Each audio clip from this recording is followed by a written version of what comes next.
Welcome to another video. In this video we are going to solve search insert position problem from the Leetcode. In this problem they will give a sorted array and a target element. We have to insert the target element into a certain index of that array so that resultant array is also in sorted order. We have to return the index at which the given target element can be inserted. Let's go through some example to understand this problem statement. Let's go through some examples to understand how we can solve this problem in a brute force manner. Let's consider this first example where the given numbers are 1, 3, 5 and 6 and the given target element is 5. So we have to insert this target element into this array. So I will write down the index as well, 0, 1, 2 and 3. And where can we insert this 5 so that the resultant array will also be in sorted order? For that, if we are doing a brute force approach, then we just have to go through the array and we need to find out what is the first element which is greater than or equal to the target element, and that is the position in which we are supposed to insert that element. So if you consider this array and if we go through this array, so we will find at index 2 we will find an element which is greater than or equal to our target element. So our element should be greater than or equal to target. So if this condition is satisfied, then we say that we can insert an element into that position. So if we don't find any such element, then this means our target element is larger than all the elements which are present in the array. So in that case, we just have to insert at the end of that array. So this is the basic approach. So if you consider this example, so we can insert it at index 2. If you insert at index 2, the resultant array becomes something like this. This is the inserted element and these are the elements which were already present. So we inserted at index equal to 2. So that is the answer for the first example. And if you consider the second example similarly, so the given elements are 1, 3, 5 and 6 and the given target element is 2. So here target is 2 and we just have to find out what is the first element in this array which is greater than or equal to 2. So this will not satisfy this condition because 1 is not greater than or equal to 2. But if you consider at index 1, that is I equals to 1, 3 is greater than or equal to 2. So this index satisfies this particular condition. So we can insert 2 here. So if you insert 2 here, resultant array looks like this: 1, 2, 3, 5 and 6. So this resultant array should be in sorted order. That is the condition that is mentioned in the problem statement. And if you consider this last example, so the given numbers are 1, 3, 5 and 6 and target is 7. And if we go through this array in order to find out what is the first element which is greater than or equal to 7, we don't find any such element in this array. So because 7 is greater than or equal to all the elements which are present in this array. So we just have to insert at the end of this array. So 1, 3, 5, 6, 7. So the here answer is 4 because index of the inserted element is 4. So this is 0, 1, 2, 3 and 4. So this is what the problem statement means. So we can write a brute force approach where we go through the array and just to find out what is the first element which is greater than or equal to our given target, and we will just return that index. If we don't find any such element, we will just return the length of the array. So this is the brute force way of doing it. For brute force approach, our time complexity is O of n because we will go through the array only once. So but in the problem statement they have mentioned that we have to give a solution which runs in O of log n time. So this is the expected time complexity. So let's discuss how we can use binary search in order to solve this problem. Let's consider one more example to understand how this binary search technique can be used in order to find out the index where this can be inserted.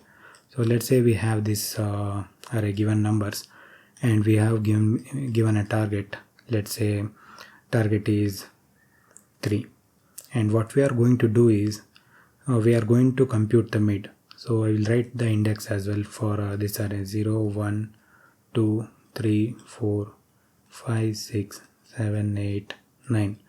So the middle for this index will be, initially middle will be 0 plus 9 by 2, which becomes 4. So we will get this middle element, and then we will check whether our array of mid, that is the element which is present at the mid, is greater than or equal to our target. If this condition is satisfied, then this means we can insert it here, but this is not the actual answer. So this is a possible answer. So what we are going to do here is, if this condition is satisfied, we will say we will store this answer in let's say we will store this answer equals to our current index, that is mid, and we will start searching in the left range for better answer. So we will reduce the search range to from left to mid minus 1. So if that is not the case, if ARR of mid is less than target, so then there is no point in searching to the left side of the range. So we have to start searching in this range for our answer. So we will start searching from mid plus 1 to the right. So this is the only difference in the technique.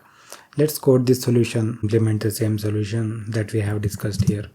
So let's initialize our answer index to -1, and then we will declare two more variables to initialize.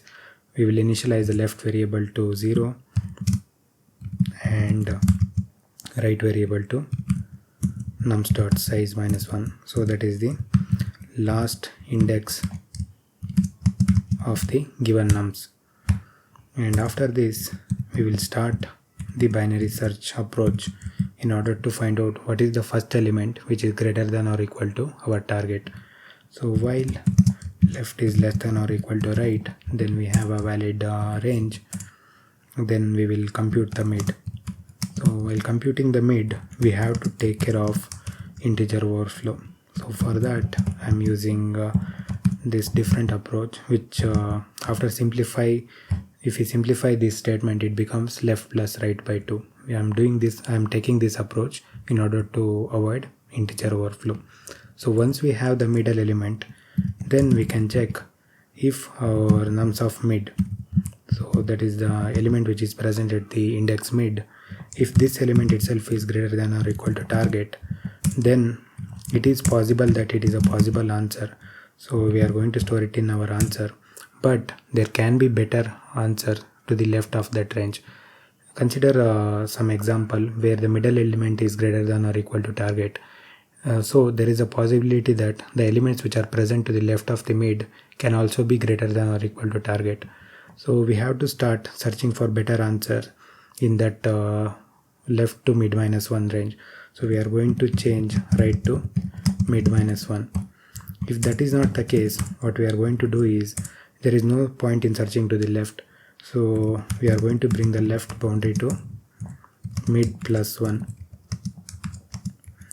So after completion of this while loop, if we find any such element, then our answer would have been updated to our index. So if that is not the case, our answer will still be -1. In that case, we just have to insert at the end of the array. If answer is still -1, then we should return nums.size. Otherwise, we can return answer. So let's run this solution. Let's run the solution and check whether it passes the initial test cases or not. Okay, this is passing the initial test cases. Let's submit this solution and check whether it passes all the test cases or not. Yes, as you can see here, this solution is passing all the test cases. If you are interested in learning more about other data structures and algorithm related problems, please check out other videos from my channel. Thanks for watching this video.